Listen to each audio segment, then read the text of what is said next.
saúde e qualidade de vida. Apoio cultural. Unimed Santa Maria. Unimed Card. Voltou ainda melhor. Pampeiro S.A. Unicred. Quer ampliar seu futuro? Então venha para o Unicred. Unicred, mais valor para você.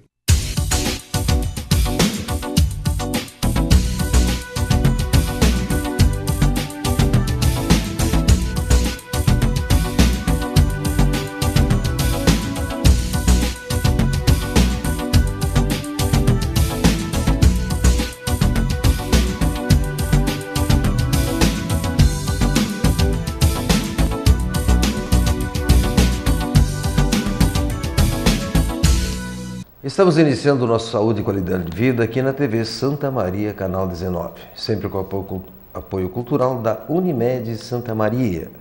Novo Unimed Card voltou, ainda melhor. Pampeiro S.A., a sua agência Volkswagen para Santa Maria e região. E Unicred, realizar é estar junto. Hoje nós vamos conversar com o Dr. Carlos Filin, oncologista. Por que eu trouxe o Filin aqui para nós conversarmos? Porque realmente quando a gente fala em câncer, tem muitas nuances para nós conversarmos, né? Sobre novas drogas, causas, as prevenções do câncer, mas também hoje nesse primeiro bloco eu quero conversar umas coisas um pouco diferentes. Eu quero falar com o Dr. Filin usando a sua experiência de 40 anos de medicina. Eu fui bicho do Filin, não é?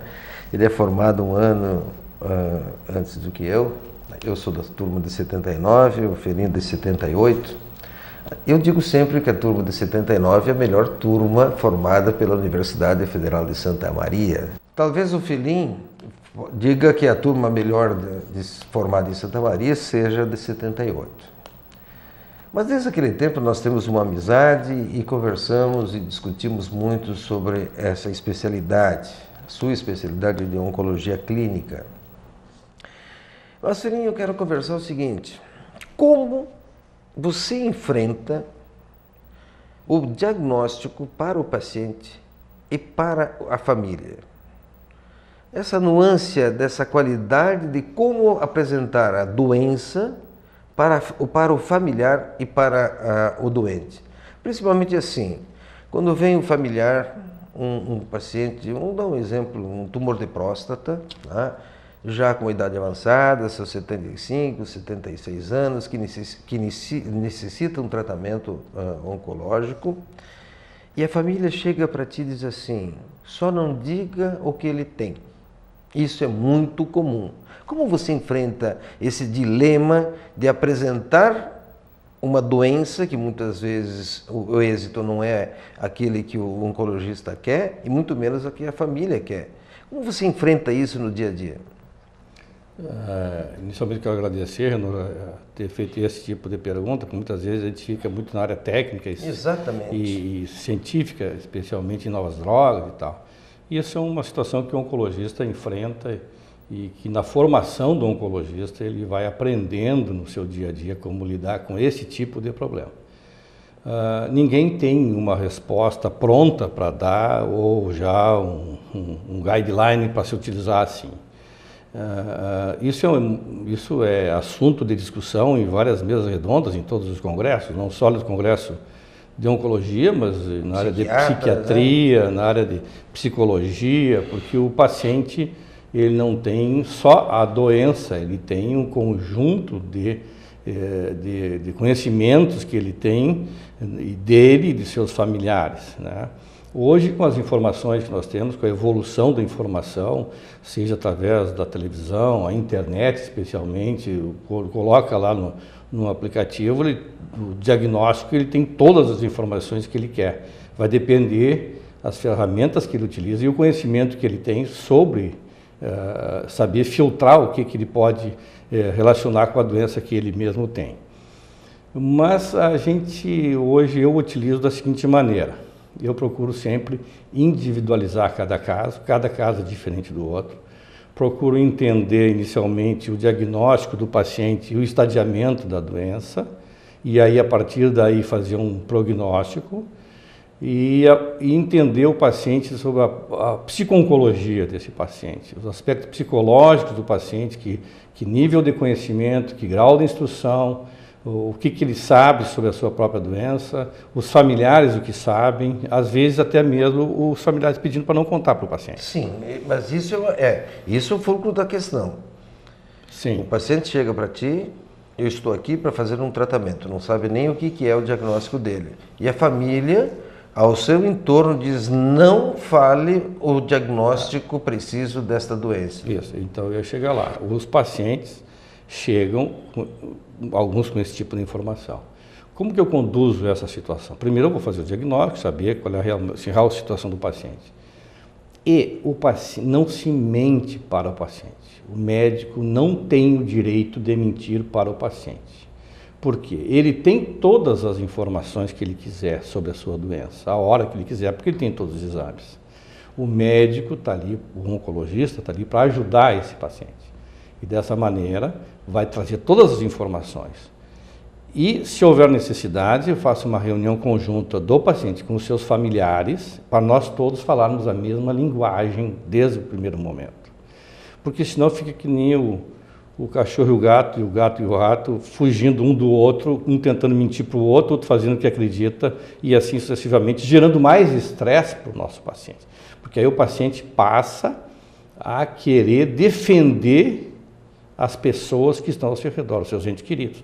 Ele quer defender o filho que não saiba da doença, e o filho quer defender o pai para que ele não saiba o que pode acontecer com ele. Então o oncologista tem que saber, nessa maneira, tratar o paciente com amor, tratar o paciente com carinho, ter uma equipe multiprofissional que assessore o oncologista para que ele traga da melhor maneira, que ele possa se ajudar no tratamento e colaborar. Ninguém faz quimioterapia sem ter nenhum diagnóstico. E hoje o paciente, por menos informado que ele seja, ele sabe o que é quimioterapia. E sabe que quimioterapia é tratamento do câncer. Basta chegar lá, está escrito oncologia, ele já sabe o que é oncologista. Então, as pessoas estão muito bem informadas.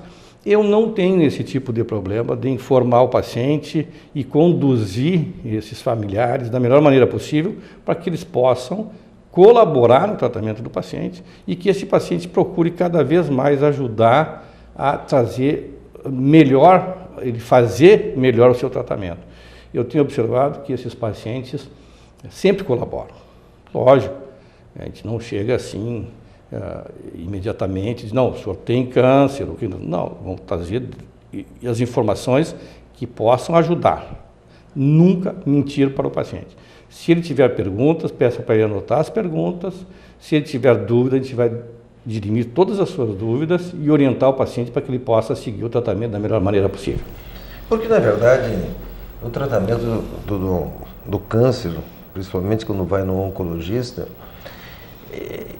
ele vê os outros pacientes que estão fazendo quimioterapia, né? E muitos vêm a falecer juntamente com ele no mesmo local em que estava fazendo quimioterapia. Portanto, não tem como mentir, essa é a grande verdade. Olha, você tem câncer, sim, é verdadeiro quando ele te perguntar, mas é lógico que com carinho, com uma maneira hábil de ser falado, né? Essa situação muito bem levantaste. O paciente tem que saber que num tipo de câncer, num determinado órgão, existem vários estadiamentos. Quer dizer, se um paciente está fazendo quimioterapia para um câncer de mama e ao lado tem uma outra paciente fazendo quimioterapia para o câncer de mama, eu tenho que informar para esse paciente que os pacientes que estão em volta dele, nem todos têm a mesma doença dele. Claro. E se não tem a mesma doença dele, pode ter o mesmo diagnóstico, mas não o estadiamento. No mesmo órgão. No mesmo órgão, com o estadiamento, e hoje com as pesquisas genéticas que nós podemos fazer, por exemplo, câncer de pulmão, se faz pesquisa genética, se tem mutações de genes, EGFR, ALK, outros genes, e a partir daí nós temos drogas novas para ser utilizadas, e a resposta vai ser diferenciada de um paciente para outro, dependendo do status genético desse tumor.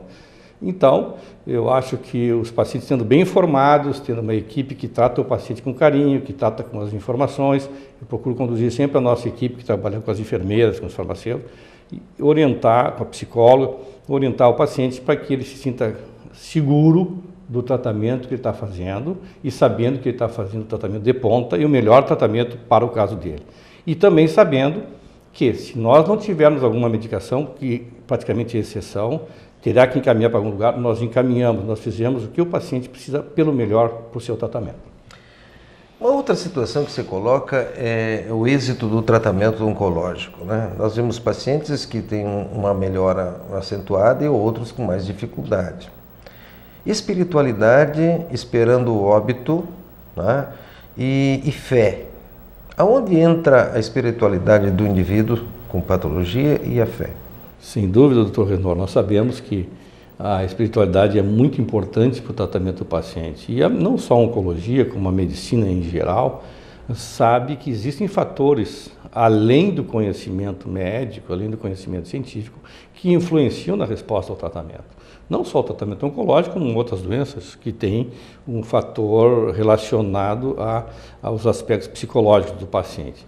Nós sabemos também que em momentos de estresse na vida de qualquer pessoa, diminui a imunidade, e com a diminuição da imunidade podem surgir doenças virais, podem surgir mutações genéticas e podem surgir câncer. Então, pessoas que passam por perda de familiares, pessoas que passam por aposentadorias precoces ou traumatismos, os mais diversos, têm uma maior propensão a ter uma série de doenças, entre elas o câncer. E nós sabemos que os pacientes que têm um alto nível de espiritualidade, seja com a fé em qualquer religião, e nesses quase 40 anos a gente tem experiência de pacientes das mais diversas religiões, de pacientes que não podiam fazer sangue, tem pacientes que acreditam só no espiritismo, e tem pacientes de Umbanda, tem pacientes de todas as religiões, né? Então a gente sabe que todo paciente que tiver fé, ele tem uma melhor resposta ao tratamento, tem uma melhor aceitação aos tratamentos agressivos, que às vezes tem que ser, e nós sabemos que a resposta e os aspectos psicológicos dele e da sua família são muito importantes. E dessa maneira eles conseguem ter uma qualidade de vida melhor e para o médico também facilita o atendimento. Então, sempre que um paciente pergunta se deve fazer benzer ou procurar alguma outra, dentro da sua religião, ou alguma outra informação, eu sempre digo que procurem esse conhecimento, porque hoje a gente sabe que o poder do conhecimento, o poder da mente não é reservado só aos médicos, ele é reservado também para as pessoas que têm uma medicina alternativa que podem contribuir para o paciente. Então, tudo que vem a contribuir para o bem-estar do paciente, eu acredito que seja obrigação do médico favorecer esse tipo de conduta e favorecer o atendimento para que ele possa se sentir melhor. Se o paciente já se sentir melhor, já é o objetivo, está sendo alcançado. E o médico tem que dar continuidade ao tratamento, sem nunca esquecer do tratamento com embasamento científico, que é o que o médico vai oferecer. Nós tivemos há poucos dias, há poucos meses, melhor dizendo assim, era uma droga milagrosa que chegou até ser, infelizmente, ser colocada até com forma de lei, que ela era obrigada a ser fornecida, mesmo com o Conselho Federal de Medicina e a Anvisa não ter tido provas, e agora tem provas que não funcionou. E foi usado bastante, né? Sem dúvida. Eu nem quero dizer o nome da medicação. Não, acho que a gente pode até falar, é a fosfetanolamina. Isso. Então, essa fosfetanolamina foi lançada por um químico, que não era um médico, lá do interior de São Paulo, da USP, como sendo uma droga milagrosa e se espalhou rapidamente, né? Mas sem nenhum... Sim, mas veja bem, a família e o paciente querem um milagre, certo? Sim, sim. Essa é a grande verdade. Essa é a grande verdade. E esse químico se utilizou dessa angústia dos familiares do paciente e lançou como sendo uma droga milagrosa, sem ter tido nenhum conhecimento e nenhuma pesquisa científica com fundamentação científica. E tinha algum conhecimento de leigo, conhecimento esporádico.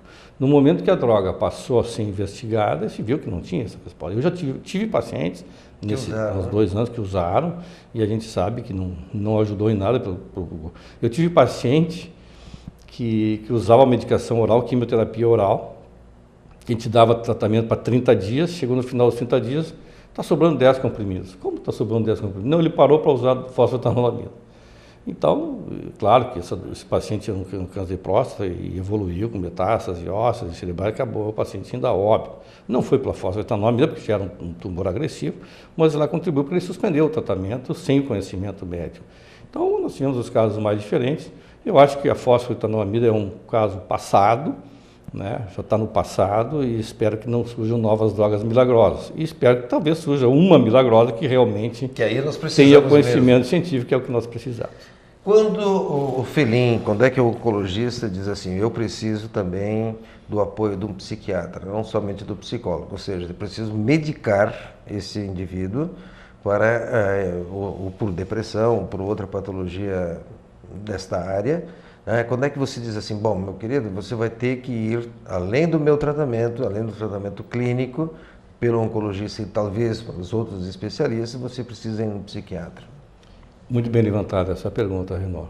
Eu acredito que a psiquiatria, na nossa formação médica, ela foi muito deixada de lado. Nesta área, né? Nesta área de oncologia, especialmente, e especialmente para os cirurgiões, porque os cirurgiões, tu é cirurgião, e os cirurgiões são muito imediatistas. Faz, resolve, corta, sangra, cauteriza, faz, resolve. Não. A medicina não é tão 880 como nós estamos, não é uma matemática. Então, nós sabemos que a medicina é uma arte, e aí que cada vez mais está crescendo a psiquiatria, não só na área de oncologia, mas em todas as áreas. E como o câncer é uma doença que pode trazer depressão, é uma doença que pode trazer uma série de envolvimentos de ordem psiquiátrica, o oncologista, assim que tiver qualquer fumaça de sintoma, ele tem que dar um encaminhamento para o psiquiatra.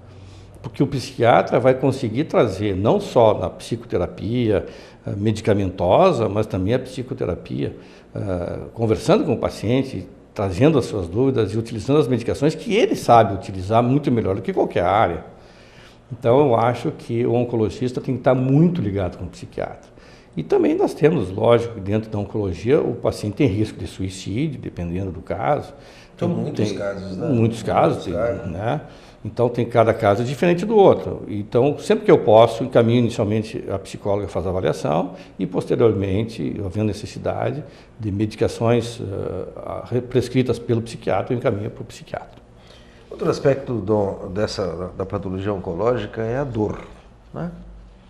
Eu tive a oportunidade de entrevistar a doutora Miriam Siric Menezes, a nossa anestesista, e ela faz a clínica da dor.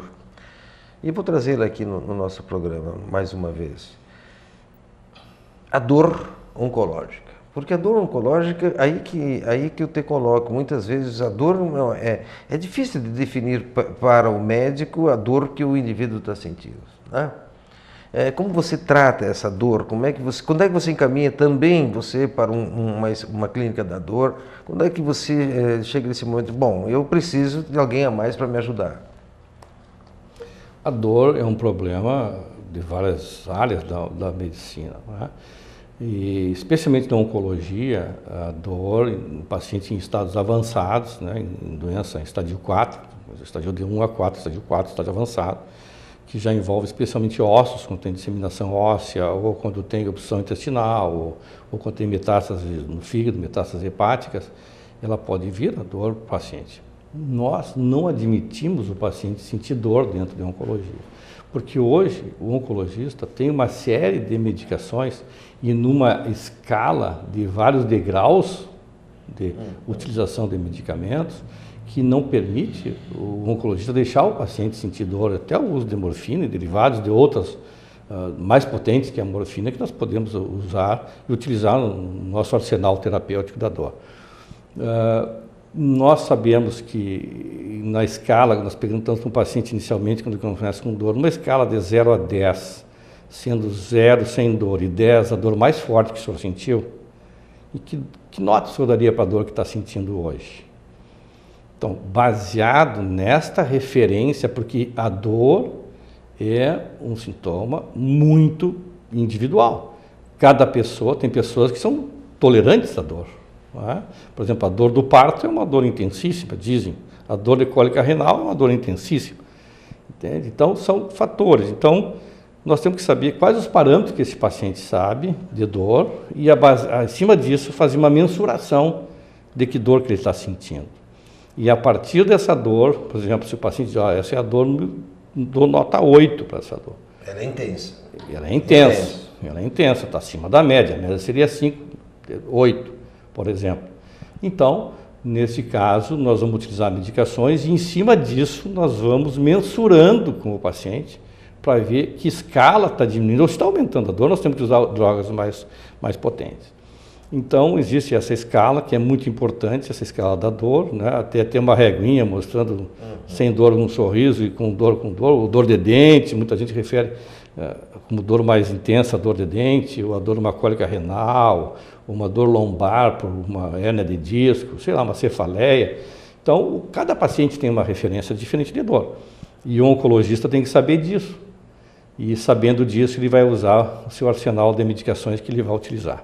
Não admitimos o paciente sentir dor. E não só a terapia medicamentosa, nós podemos fazer, por exemplo, radioterapia antiálgica. Nós temos alguns pacientes que têm metástase em vértebra, que nós utilizamos medicações, e quando, em vez de aumentar o degrau de medicações para dor, de analgésicos, nós fizemos a radioterapia antiálgica, que alivia muito a dor do paciente, especialmente pacientes com metástase óssea, de próstata ou metástase óssea de câncer de mama ou outros tumores, alivia muito bem a dor. E hoje nós estamos com um fracionamento de dose, uma dose única praticamente, nós conseguimos, com dose mais elevada, um único procedimento, aliviar a dor. E isso é muito prático e alivia muito a dor. Outras a doutora Miriam, que tu falasse, seria o bloqueio anestésico, né? Mas o bloqueio anestésico, claro, que depende da localização da dor, tem que ser uma dor bem definida para um membro, né? Estabelecida, né? Então, que possa ser feito o bloqueio do nervo que vai para aquela região. Lógico que nós utilizamos nossos colegas anestesistas quando necessário, para fazer esse acompanhamento da terapia da dor. Estou conversando com o Dr. Carlos Filin, nós vamos a um breve intervalo e já voltamos. Saúde e qualidade de vida. Apoio cultural. Unimed Santa Maria. Unimed Card. Voltou ainda melhor. Pampeiro S.A. Unicred. Quer ampliar seu futuro? Então venha para o Unicred. Unicred. Mais valor para você. Está de volta o Unimed Card, o cartão que abre as portas da Unimed para você. Novo Unimed Card.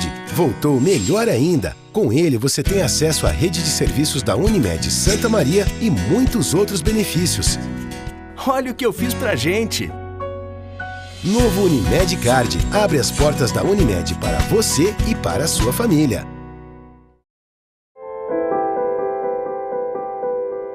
Na vida, você tem muitas escolhas. Qual caminho seguir? Qual escola estudar? Qual profissão atuar? Em quem confiar? É por isso que a Casa Maria agradece por ser uma de suas escolhas. Casa Maria, amparo assistencial a pessoas em tratamento oncológico. Uma conversa pode transformar uma vida. Por isso, compartilhe conosco aquilo que você não divide com mais ninguém. O CVV está com um número novo. Ligue 188. A ligação é gratuita de qualquer localidade do estado. Atendimento 24 horas. Disque 188 e converse com um de nossos voluntários. CVV, Centro de Valorização da Vida. A linha que faz você seguir em frente.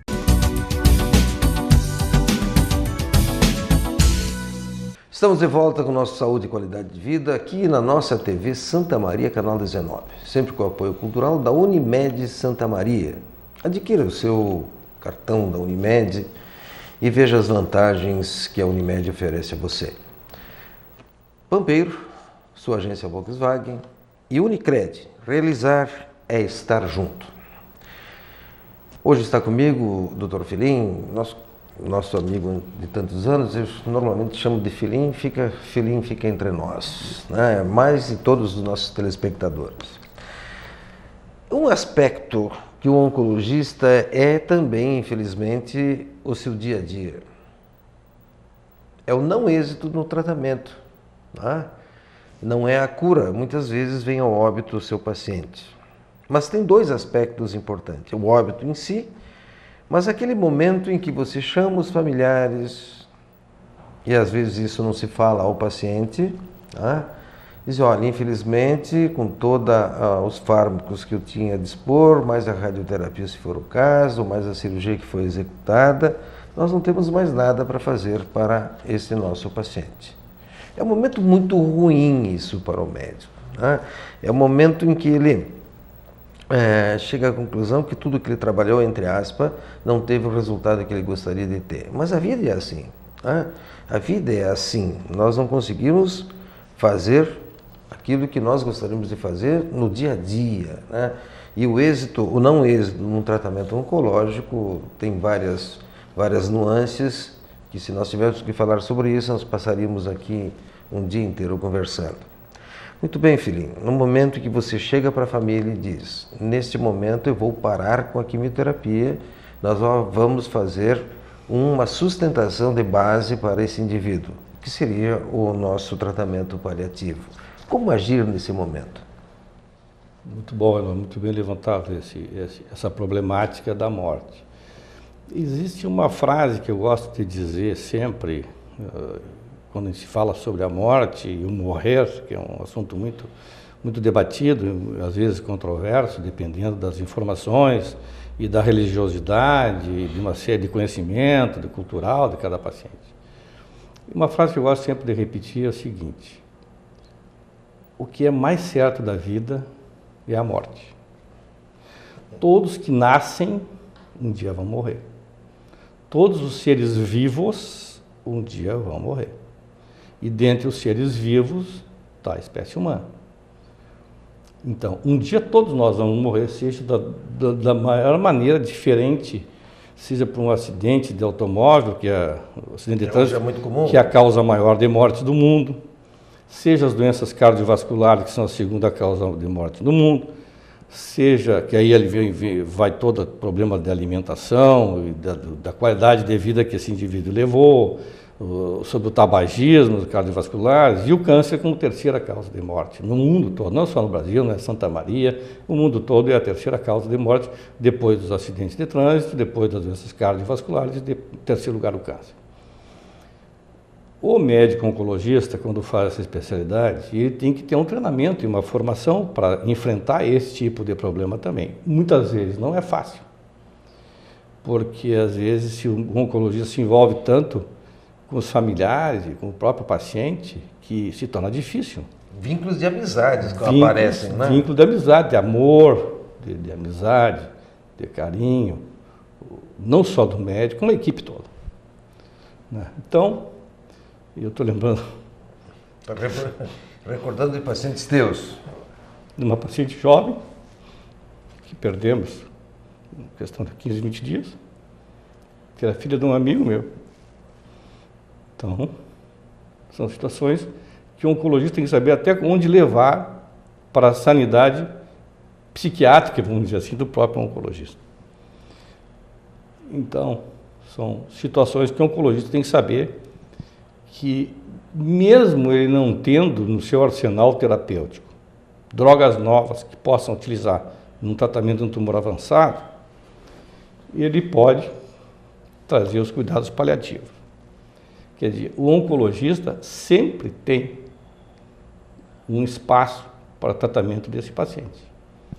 E aí entra a importância dele falar com os familiares, explicar para os familiares que, apesar de não ter drogas novas que ele possa utilizar, que já utilizou todas, se ele já utilizou todas, sem resposta, ou porque o tumor é um tumor resistente, ou que é um tumor com alto grau de malignidade, ou quando ele foi feito o diagnóstico que já era um tumor estágio avançado, estágio 3, estágio 4, mas ele pode oferecer não só o conforto para o paciente, conforto familiar, ele pode oferecer a terapia de analgesia e todos os cuidados paliativos intercorrentes a partir da doença base desse paciente, dependendo da localização do tumor. Então, o oncologista sempre vai poder oferecer. E eu vejo assim, nesses quase 40 anos, dificilmente eu cruzei os braços, dizendo, olha, joguei a toalha, está terminado o jogo. O médico não pode fazer isso, porque o jogo só termina no momento da morte. E não sei se termina aí, dependendo da crença, pode ser um renascimento. Pode ser uma ressurreição, pode ser, dependendo da crença desse paciente, e ele pode estar surgindo.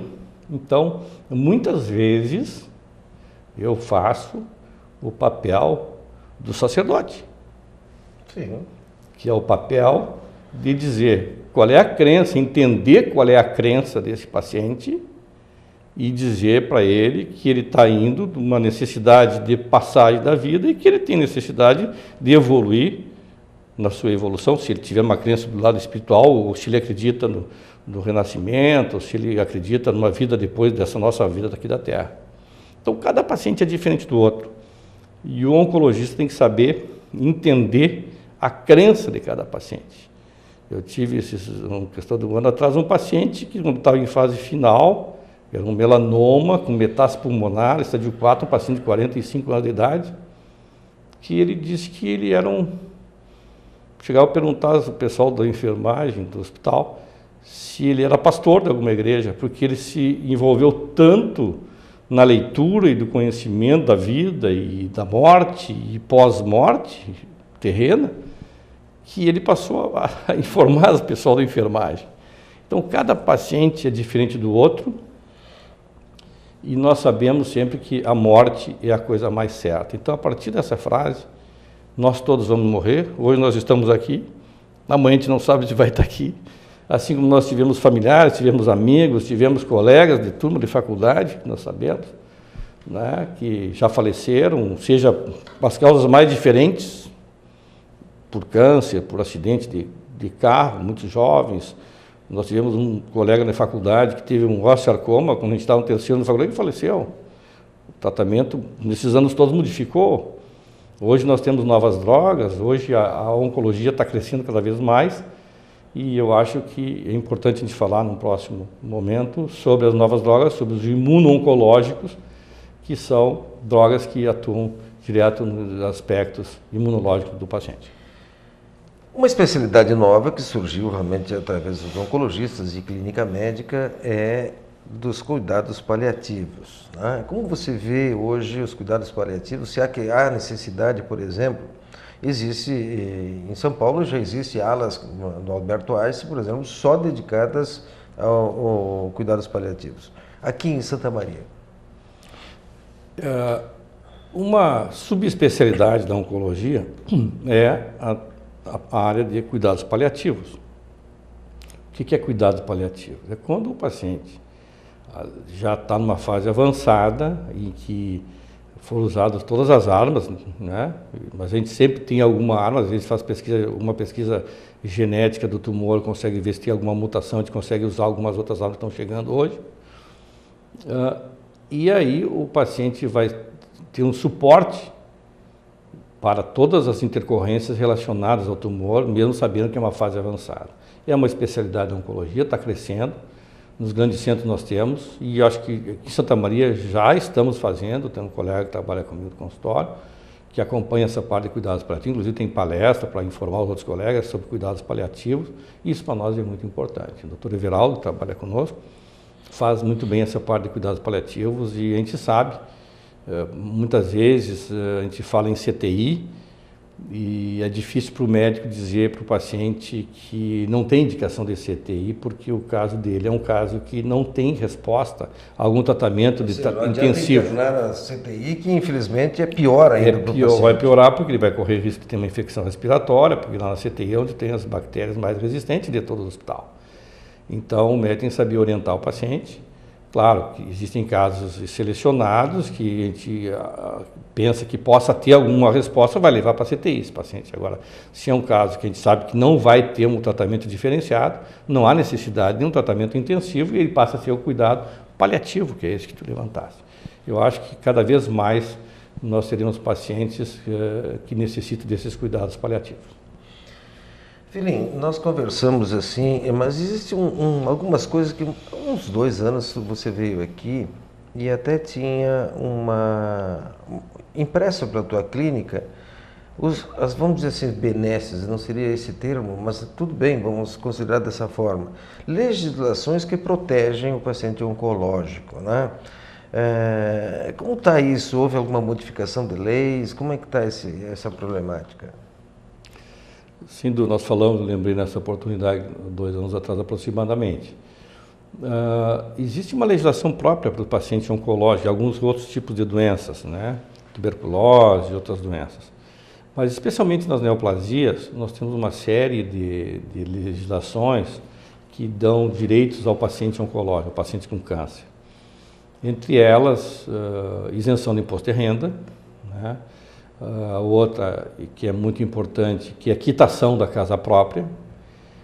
Uma outra que é importante, isenção de IPI, de ICM, que é estadual, impostos federais e impostos estaduais, para aquisição de automóvel, muitas vezes automóveis adaptados, automático ou com algum recurso diferenciado de acordo com a necessidade de cada paciente. Claro que todos esses têm que ter um embasamento legal e tem que se enquadrar dentro da legislação. Nós temos uma situação um pouco diferente que está surgindo atualmente, falar assim, coisas, novidades em relação a isso. A legislação diz que o paciente com câncer, ele está isento do imposto de renda. A Receita Federal está utilizando revisões a cada 5 anos para saber se o paciente tem ou não ainda o câncer, porque hoje nós sabemos que muitos pacientes são curados. Especialmente no câncer de próstata, eu tenho sido, algumas vezes até tenho sido perito para fazer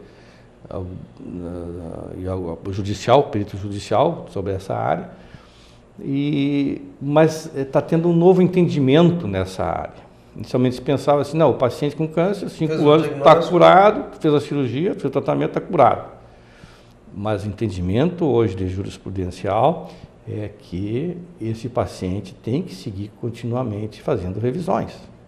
E se ele seguir fazendo revisões, por exemplo, câncer de próstata, câncer de mama, ou de colo, ou o que for, ele tem que seguir fazendo revisões e com isso ele tem gastos. Ele vai ter que fazer tomografia, vai ter que fazer exames de sangue periódicos, vai ter que fazer colonoscopia, vai ter que fazer cintilografia óssea, tomografia de tórax, tomografia de abdômen ou até biópsias necessárias.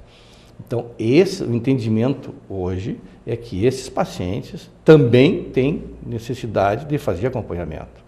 E se ele tem necessidade de fazer acompanhamento, ele vai ter que ter um plano de saúde e para pagar o plano de saúde poder ter isenção de imposto de renda. Na verdade, o melhor plano de saúde não haveria necessidade de haver esse tipo de legislação. Houve uma legislação que era obrigatório ter o tratamento oncológico, o início da quimioterapia em 60 dias após o diagnóstico. Gente, o correto é dizer assim, essa lei não serve, essa lei é uma lei idiota, porque na verdade, no momento que você faz o diagnóstico, o Estado teria a obrigação de fazer imediatamente o início do tratamento. Na verdade, é isso. Tá? E infelizmente, nas camadas menos favorecidas, muitas vezes, quantas vezes aconteceu isso comigo, de fazer o diagnóstico, fazer a biópsia, propor um ato cirúrgico e não conseguirmos leito, não conseguirmos um local para fazer a cirurgia pelo setor público. Quimioterapia mais difícil ainda, a radioterapia com até uma certa facilidade em relação às internações no hospital universitário ou na casa de saúde em Santa Maria. Está faltando leitos, sim, em Santa Maria e na região para pacientes oncológicos. Né? Muitas vezes a consulta só, adianta muito pouco. Né? Não adianta nós fazermos o diagnóstico visual sem fazer a biópsia, ter certeza da patologia que tem, qual é a linhagem desse tumor e para podermos encaminhar aos colegas que possam dar continuidade no tratamento. Isso é muito triste, acontece quase todos os dias em Santa Maria. Tem pacientes com diagnóstico visual, quando nós enxergamos a lesão, que eles ficam 60, 90, 120 dias até conseguir fazer e ter certeza do seu tratamento. Tá? E com isso, infelizmente, o êxito, a cura é cada vez mais difícil. O diagnóstico oncológico, quanto mais precoce, é melhor para o paciente. Nós vamos ao intervalo e já voltamos. Saúde e qualidade de vida. Apoio cultural. Unimed Santa Maria. Unimed Card. Voltou ainda melhor. Pampeiro S.A. Unicred, quer ampliar seu futuro? Então venha para o Unicred. Unicred, mais valor para você. Está de volta o Unimed Card, o cartão que abre as portas da Unimed para você. Novo Unimed Card, voltou melhor ainda. Com ele você tem acesso à rede de serviços da Unimed Santa Maria e muitos outros benefícios. Olha o que eu fiz pra gente! Novo Unimed Card, abre as portas da Unimed para você e para a sua família.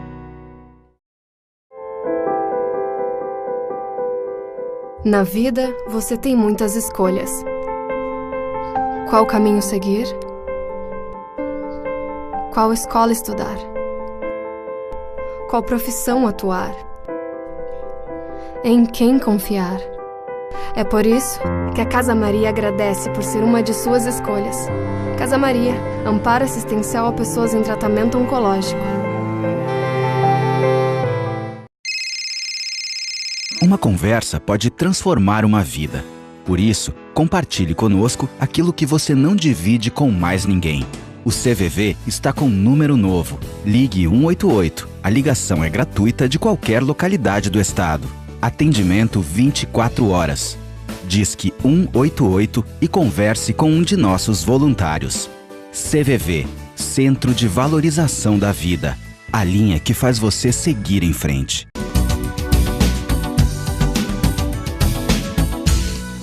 Olá, estamos de volta então com o nosso Saúde e Qualidade de Vida aqui na nossa TV Santa Maria, canal 19. Sempre com apoio cultural da Unimed Santa Maria, da Pampeiro e da Unicred. Hoje conversando com o oncologista Carlos Felim. Felim, no nosso papo quase que nós não entramos em tratamento, nós não entramos em diagnóstico, nós não entramos em prevenção, né? Mas eu acho que nós conversamos coisas interessantes para o nosso telespectador, né? Não falamos apenas da doença em si, né? Mas nós temos alentos que estão acontecendo, né?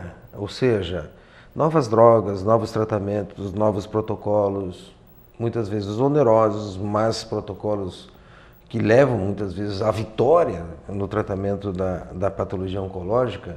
Eu gostaria assim que você, nesse bloco, mostrasse para os nossos telespectadores o futuro da oncologia, né? Onde nós vamos chegar, tanto da radioterapia, os atos cirúrgicos também melhoraram, são precoces também, dá para fazer o diagnóstico mais precoces, né?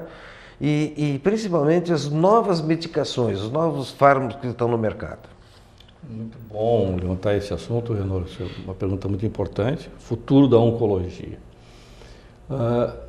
Eu acompanho a oncologia há quase 40 anos, por volta de 40 anos. Em 40 anos a oncologia se transformou em todas as áreas, seja na quimioterapia, seja com novas drogas, seja na cirurgia, com cirurgias menos invasivas, pela vídeo e tudo que surgiu, né? Os endoscópios, tudo, o diagnóstico precoce. Então esses 40 anos deram um salto muito grande. E nos últimos 10 anos a área de oncologia cresceu muito.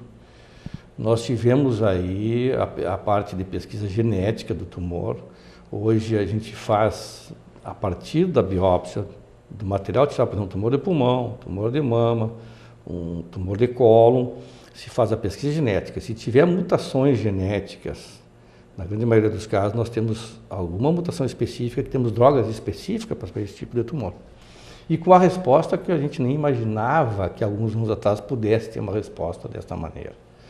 Então aí surgiram uma linha de drogas como os anticorpos monoclonais, e esses anticorpos monoclonais têm uma resposta específica para aqueles tumores que têm mutações, ou por exemplo em cólon, que se faz uma pesquisa de um gene Carras, chamado Carras-NRAS, são 2 genes que se faz a pesquisa, e esses genes, se são selvagens, eles respondem a 2, 3 tipos de medicações diferentes, e respondem muito bem a essas medicações. Cabeça, pescoço da mesma forma. E também pulmão hoje, né, que a gente está vendo, tem pesquisa de EGFR, de ALK, são alguns genes que, se tiverem mutações, nós temos drogas novas. Mas uma área da oncologia que deu um salto nos últimos anos foi a área dos tumores de pele, especialmente o melanoma, que é um tumor mais maligno que existe, que é o melanoma. E mesmo o melanoma em estádio 4, aqueles tumores que têm metástase pulmonar, coisa que a gente já considerava só para tratamento paliativo há alguns anos. Hoje nós temos algumas drogas novas, tipo ipilimumab, tipo o Zelboraf, né? São drogas que vêm sendo utilizadas para algumas mutações genéticas. E nós temos outras drogas novas chegando, que não é quimioterápico, chama de imuno-oncológico. Como funciona esse imuno-oncológico? Que nós já temos hoje no Brasil, em outubro foi lançado no Brasil uma delas, e agora recentemente foi lançado outra para outro laboratório. Se chama nivolumab, que é uma droga, o nome científico, o nome químico, e o outro pembrolizumab. E tem outras agora chegando, que se chama de atezolizumab, outras drogas. Como funciona o mecanismo desses imuno-oncológicos? O nome já está dizendo, atua na imunidade do organismo. Essas drogas atuam nos receptores da membrana da célula do tumor, que se chama PD1 e PDL1. E eles são drogas anti-PD1 e anti-PDL1. Essas drogas se ligam na parede da célula do tumor e permitem com que o linfócito do próprio organismo, a célula de defesa do próprio organismo, reconheça a célula do tumor como sendo uma célula estranha ao organismo. Isso permitindo que o próprio linfócito faça a defesa do organismo e mate essa célula tumoral. Coisa que nós não pensávamos há pouco tempo atrás.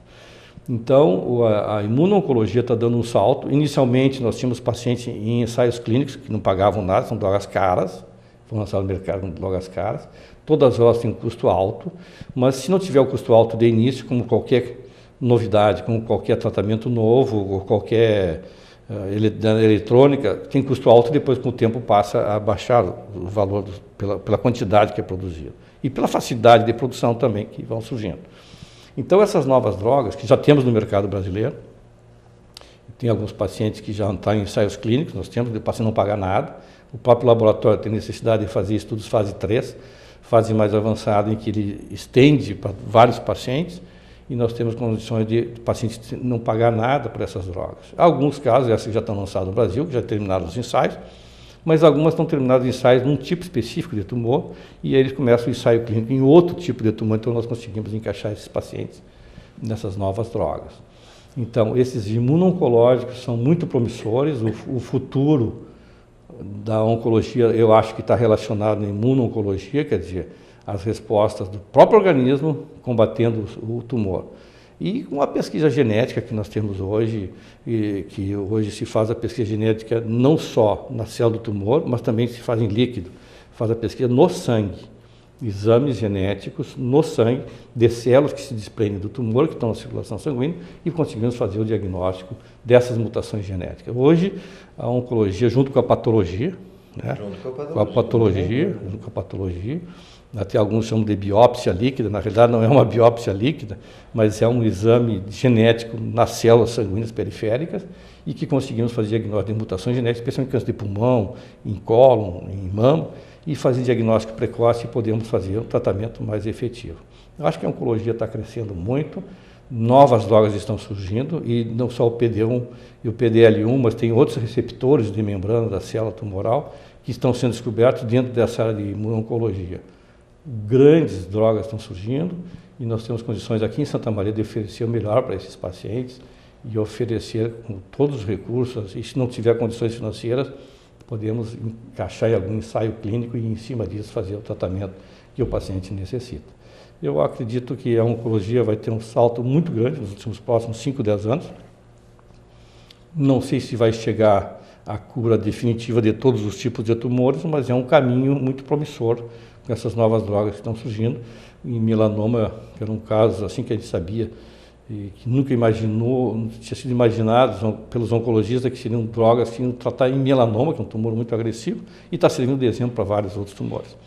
Então, eu acho que a imuno-oncologia é um grande futuro. Eu tenho montado, se alguém precisar, uma palestra sobre imuno-oncologia, que muitas vezes os colegas médicos não têm conhecimento do que se trata e que maneira que essas medicações atuam sobre os tumores, e de uma maneira geral pode dar um conhecimento e pode oferecer aos seus pacientes um tratamento mais adequado, com uma resposta mais objetiva e com curas cada vez maiores. E, na verdade, o que é importante é tentar fazer o diagnóstico precoce, né? Ir ao seu médico, solicitar os exames quando forem realizados, pode ser no seu clínico, pode ser na especialidade de outra área, o ginecologista, a mulher tem que ir ao ginecologista, o urologista com problema de próstata, qualquer defeito na micção, tem que procurar realmente um urologista, fazer o diagnóstico precoce. Se conseguir fazer o diagnóstico precoce, ou através do ato cirúrgico, ou através da quimioterapia, o êxito vai acontecer, né? Agora, se deixarmos e não fizermos aquilo que nós devemos fazer, que é cuidar da nossa saúde, não tem, infelizmente, muitas vezes o resultado, infelizmente, é o óbito. E como tu disseste, né? Nós todos um dia vamos morrer, mas vamos morrer com qualidade, né? Vamos morrer com qualidade. Filhinho, muito obrigado por estar aqui conosco. Acho que foi extremamente esclarecedor essa nossa conversa aqui na nossa TV Santa Maria, Canal 19. Nós não falamos de tumores específicos, nós falamos quase que um purpuri de situações em que o oncologista faz a sua ação. Muito obrigado, filhinho. Muito obrigado aos telespectadores, obrigado à TV Santa Maria dessa oportunidade, mais uma vez, de estar aqui falando sobre saúde e qualidade de vida.